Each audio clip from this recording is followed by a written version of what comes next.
What is doing?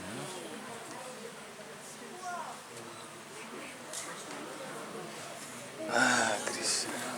Many thousands of years ago, there lived a very exalted and notorious king named Maharaj Ambarish. He was the most powerful and celebrated devotee of the Supreme Lord Krishna. And although he was emperor of the entire world and possessed unlimited opulence and prosperity, Maharaj Ambarish did not care for it at all. He knew that attachment to such material opulence, which is temporary and illusionary, is the cause of a downfall in this material life. Therefore, he constantly engaged his senses, mind, and everything he possessed in the service of the Lord. In order to worship the Lord, for 1 year, Maharaj Ambarish and his queen observed the vow of Ekadashi, fasting completely on that day. In the month of Kartika, after observing that vow for 1 year, after fasting for 3 nights, and after bathing in the river Yamuna, Maharaj Ambarish performed the bathing ceremony of the deity of Lord Krishna with all paraphernalia. Then, he dressed the deity with fine clothing, ornaments, fragrant flower garlands, and other items for worship of the Lord. With great attention and devotion, Ambarish Maharaj first worshipped Lord Krishna, and then he satisfied all the brahmanas and guests who came to his palace. After giving away in charity 600 million well-decorated cows, the king sumptuously fed all the brahmanas. At that time, the astrologically auspicious moment for breaking his own fast drew near.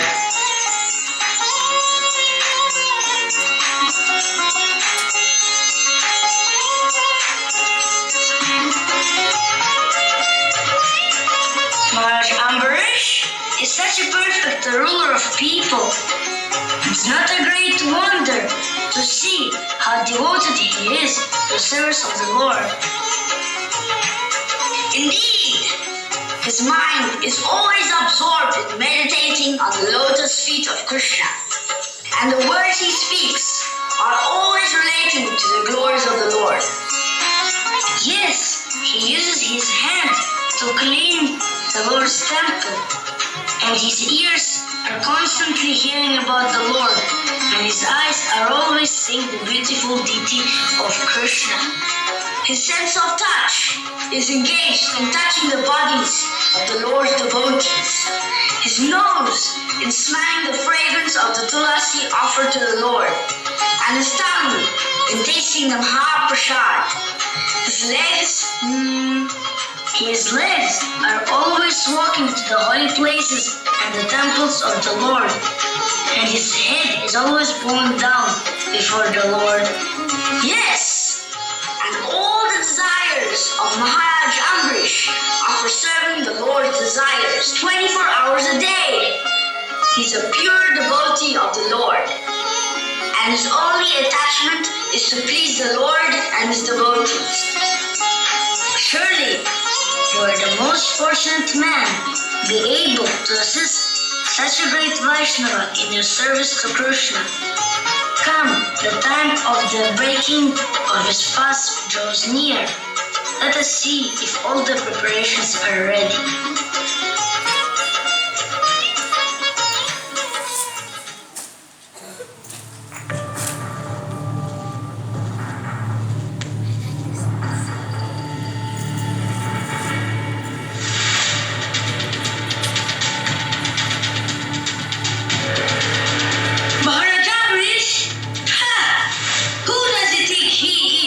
He's just a puffed up king entangled in household affairs.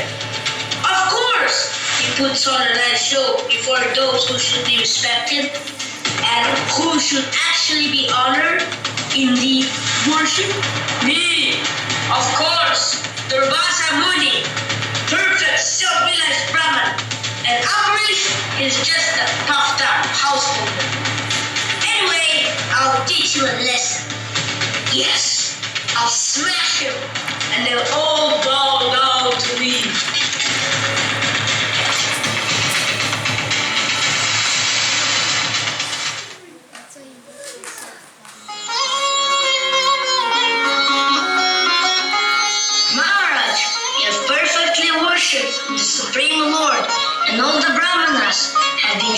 satisfied. It only remains for you to break your fast. At this very moment, all the stars are correctly positioned for this. But there is less than 1 hour before the auspicious time passes. So we advise you to break your fast immediately. Indeed, I shall do so. But first, I would just like to thank you for your kindness. O best of twice-born Brahmanas, I am deeply indebted to you for assisting me so nicely on this occasion, as you have done on so many others. Maharaj, it is a privilege and a great fortune that you have allowed us to do so. You're kind, but in the truth, I'm most fallen, a wretched householder absorbed in politics, diplomacy, and other materialistic affairs. Without the merciful guidance of the pure-hearted Brahmanas like yourself, or all my spiritual masters, I surely would have never have been blessed with such nectarine opportunities to serve Lord Krishna. O Maharaj Ambarish, you are the most excellent of all devotees. Your freedom from pride only further proves your transcendental position. But you are not in any way bound by material designations such as householder and statesman, because you are completely fixed in your devotional service to the Lord. Come, let me honor the prasad of the Lord and break the Ekadashi fast before the auspicious time has passed. My God, I'm sorry to disturb you. The great mystic yogi, Durvasa Muni, had just arrived at the palace. What? Show him in immediately. Such an elevated personality as Durvasa Muni must be properly honored.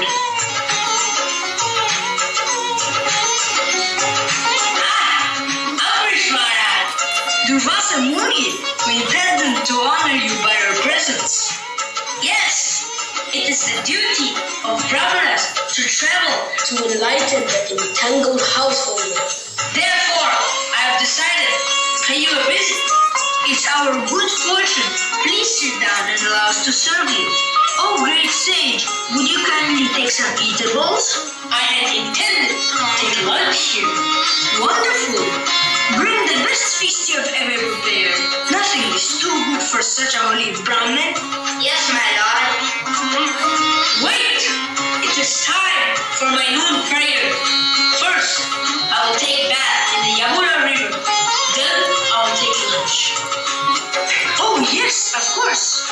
We will have everything ready on your return.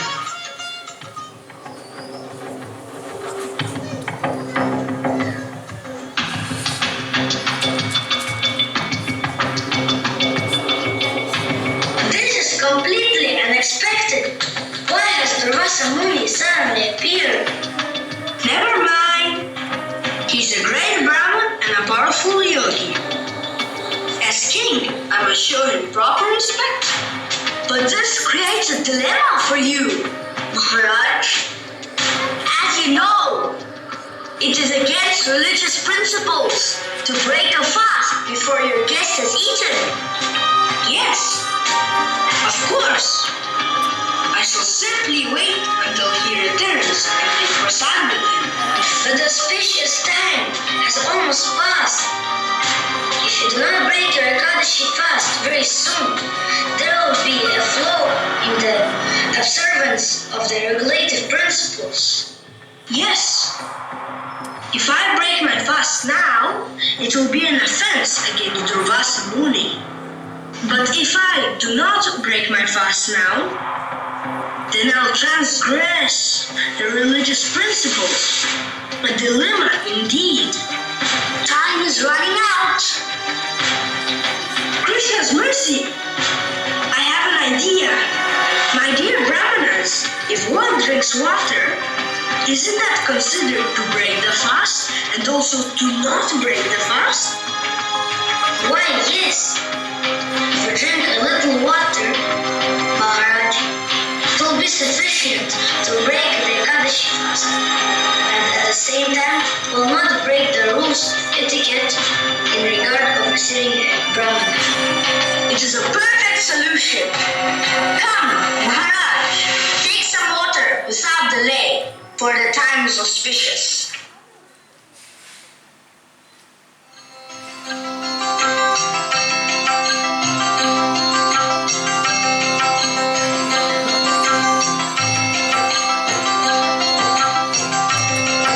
Oh, my dear sage, your bath is so soon.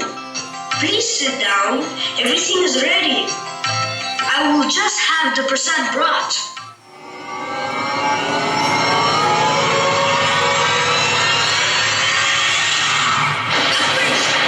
Do you take me a fool?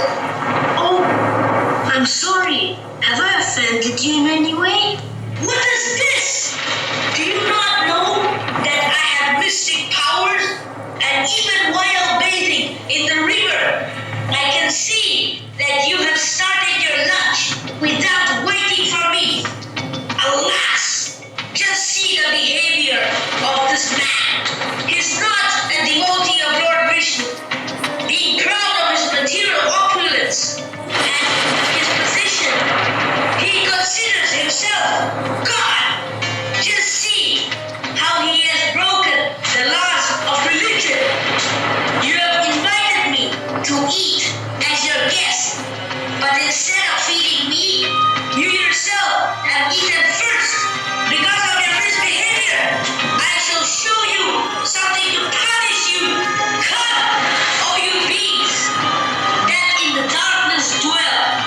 Come, all you fins that dwell in hell.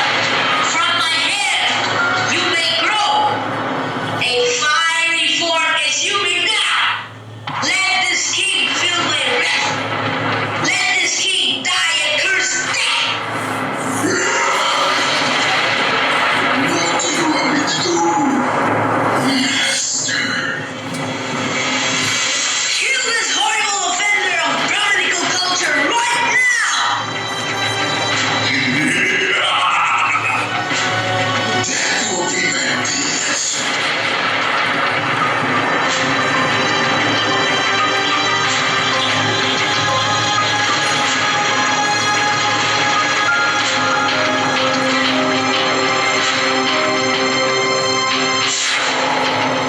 Look! It is a certain chakra, the weapon of Lord Vishnu. It has come to protect the pure devotee of Lord Vishnu. Hey, get out of here, you! Hey, get out of here, you! Gotta get a little hard in here, isn't it? Now, Maria, destroyed! And look now! Sudarshan Chakra is approaching the Vasa Muni to chastise him. I am the great mystic yogi Durvasa Muni. This will never touch me because I can run anywhere in the three worlds.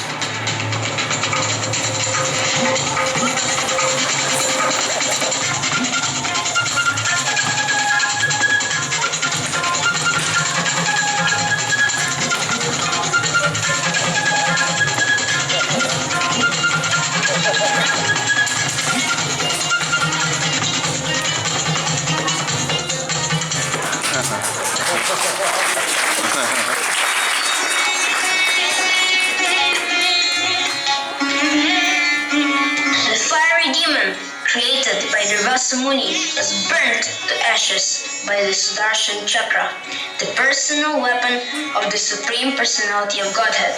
And thus, Maharaj Ambarish, being a surrendered servant of the Lord, was saved. This Sudarshana disc, which is the most powerful of all weapons, is employed by the Lord to kill sinful and dangerous demons who threaten the Lord's devotees. And even the Durvasa Muni could only flee in fear from that disc.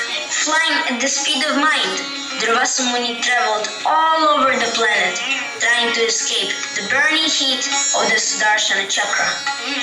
Through forests and mountains, and even into the depths of the ocean he fled. But wherever he went, he was immediately followed by the unbearable fire of the divine weapon. Then, By his mystic power, Durvasamuni left the Earth's atmosphere and flew into the outer space, seeking shelter on the higher planets. But even the demigods on the heavenly planets were unable to afford any shelter to the fearful Brahmana. Finally, in great anxiety, the Rasamuni approached the topmost planet in the universe, Satyaloka, where the chief of all demigods, Lord Brahma, resides.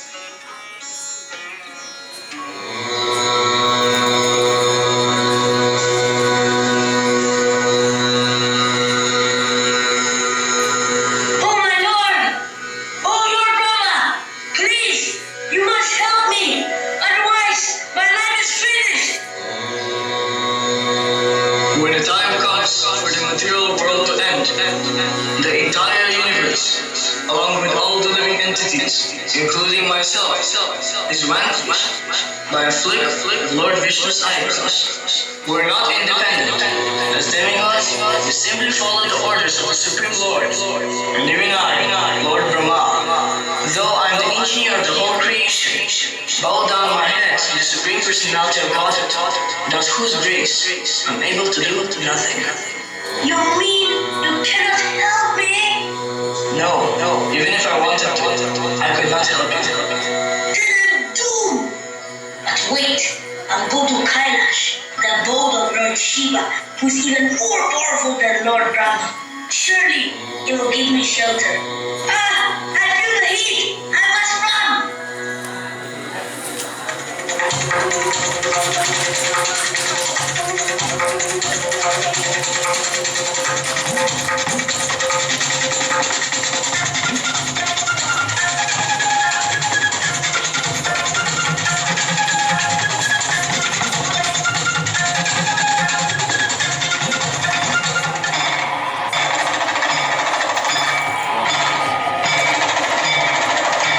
Lord Shiva! Oh Mahadev! Oh Bhutanata! Oh greatest of all demigods! Oh Lord Shiva! Durvasamuni, do you want something from me? My lord, I'm being pursued by the blazing disc of Lord Vishnu. Please save me! Past, present, and future are known to me yet. I am still bound by the illusory energy of Supreme Lord Vishnu. I may be deluded with the misconception of my own greatness. But after all, what is this universe over which I have some small influence? It is but one tiny universe, like a mustard seed, amongst millions of others, wherein so many countless Shivas and Brahmas reside. My dear son, if you want relief, you should simply approach the Supreme Personality of Godhead. Go to him, for he will certainly be kind enough to bestow all good fortune upon you. Should I approach Lord Vishnu? Yes, Oh, all right. I shall go at once.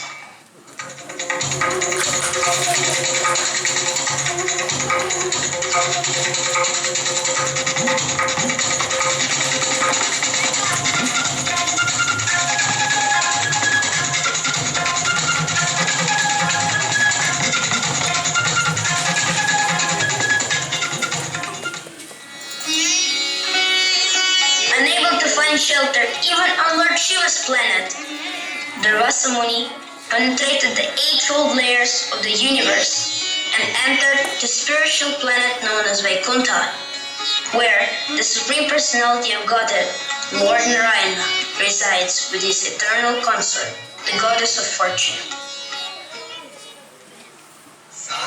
सहस्रशीर्षा पुरुषः सहस्राक्षः सहस्रपात् स भूमिं विश्वतो वृत्वा अत्यतिष्ठद्दशाङ्गुलम्. Oh, infallible Lord, protector of the universe, I am a great offender, but please be merciful to me. Oh, my Lord, you are the supreme controller, but out of ignorance, I have offended your most dear devotee. Kindly save me from this reaction of this offense. although I am considered to be the Supreme Personality of Godhead, Actually, I'm not at all independent. What? I'm completely under the control of my devotees due to being obliged by their pure love for me. But how is that possible? Because my pure devotees have given up everything simply to serve me, their homes, wives, husbands, children, riches, and even their bodily comfort. How can I give up such devotees at any time? Indeed, just as a chaste woman brings a gentle husband under her control by service, my pure devotees were equal to everyone and completely attached to me, bring me under their full control. The pure devotee is always within the core of my heart, and I am always in the heart of my pure devotees. They know nothing else but me, and I know nothing else but them. What to speak of my pure devotees? Even those who are devotees of my pure devotees are very, very dear to me. Oh Brahman, please hear my advice. Austerity and learning are certainly auspicious, but when acquired by one who is not gentle, they are most dangerous. Out of envy, you offended Maharaj Ambarish, and thus your mind has become your greatest enemy. Therefore, you should go to him without a moment's delay. I wish you all good fortune. If you can satisfy Maharaj Ambarish, then there will be peace for you.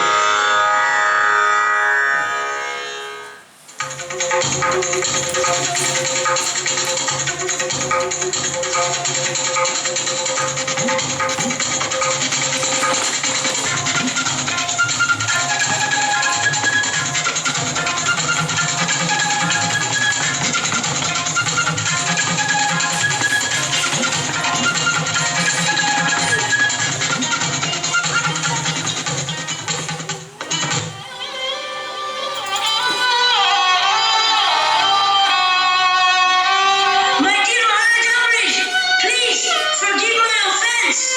I'm so fallen. Please help me. Please save me. I've been fleeing the most fearsome Sudarshan Chakra for an entire year. O Sudarshan Chakra, you are fire, you are sun, and you are moon. You are water, earth, and sky, and you are the air. You are maintainer of the entire universe, and you are Sudarshan, the original vision of the Lord. Therefore, I offer my respectful obeisances unto you. Please be merciful to Durvasa Muni. And if I have accumulated any pious activities, or if the Supreme Lord is pleased with me, in any way I wish that this Brahman will be freed from the pain of being burned. Oh, Maharaj Ambarish, you have saved my life. You are so merciful. For in spite of my horrible offense, you have prayed for my good fortune, and therefore I am indebted to you. My dear Brahman, I deserve no credit for deliverance. Everything has happened by the mercy of the Lord.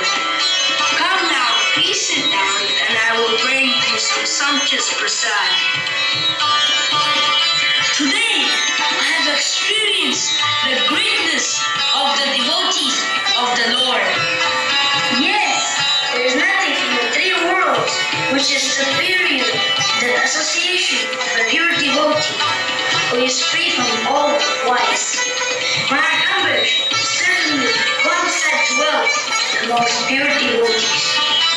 Yes, indeed, Maharaj Ambarish is endowed with such good qualities of purity and humility. Why? He has even fasted from grains for 1 whole year. Since you are here, considering himself to have committed an offense, Here's the prasad. I hope it is to your satisfaction. I am already satisfied by your grace. I am fully satisfied. Come, now, I have made you fast too long already. Sit down and take prasad. I insist, Maharaj Ambrish.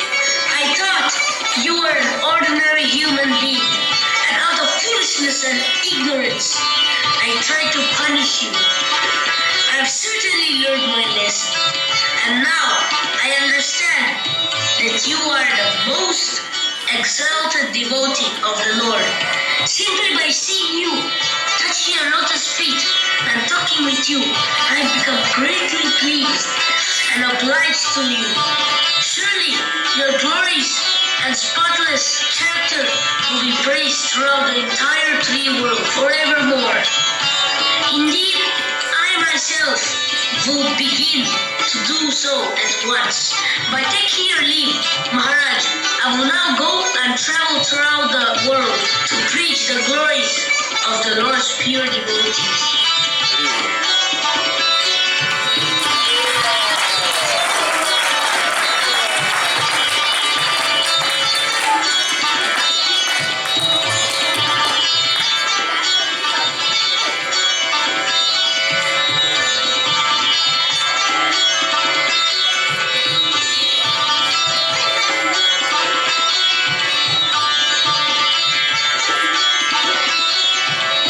Thus, Durvasamuni left the palace and, traveling through the skyways, he continuously glorified Maharaj Ambrish. Thereafter, being endowed with all transcendental qualities, Ambrish Maharaj perfectly executed his devotional service to the Lord.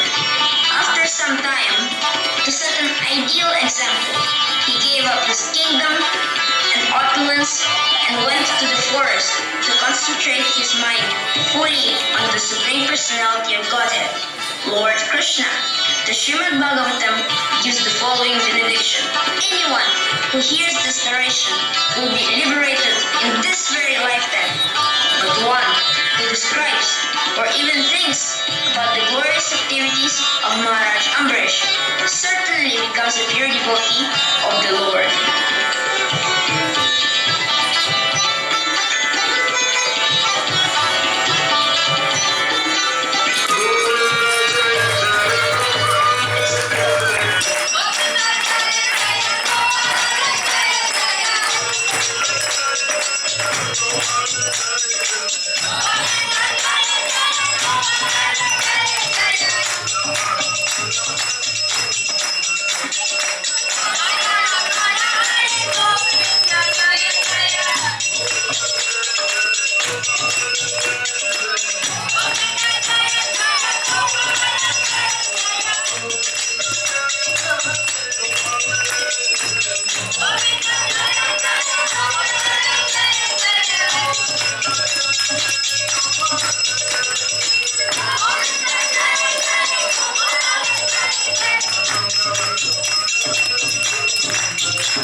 watching this drama. I would like to also introduce the characters. So, my name is Mukunda. I was the narrator of this drama. Ambarish Maharaj was played by Klim Krishna Das. The fiery demon was played by Sakshi Gopal Das. Sudarshan Chakra was played by Lakshman Das. Durvasa Muni was played by Purushottam Das. Durvasa Muni's disciples were played by Aditya and Lakshavir Das. The Brahmanas were Mukundananda, Samvit and Vrindavan Das. Vishnu was played by Devakinandan Das. Rama was played by Abhay Charan Das. Shiva was played by Parikshit Das. Lakshmi Devi was played by Balmukunda Das. The backstage managers were Nitanam and Vamana Das. The music player was Ramachandra Das. The music editing and recording was done by Vedanta Das. And the drama director was Nitamarav Prabhu himself.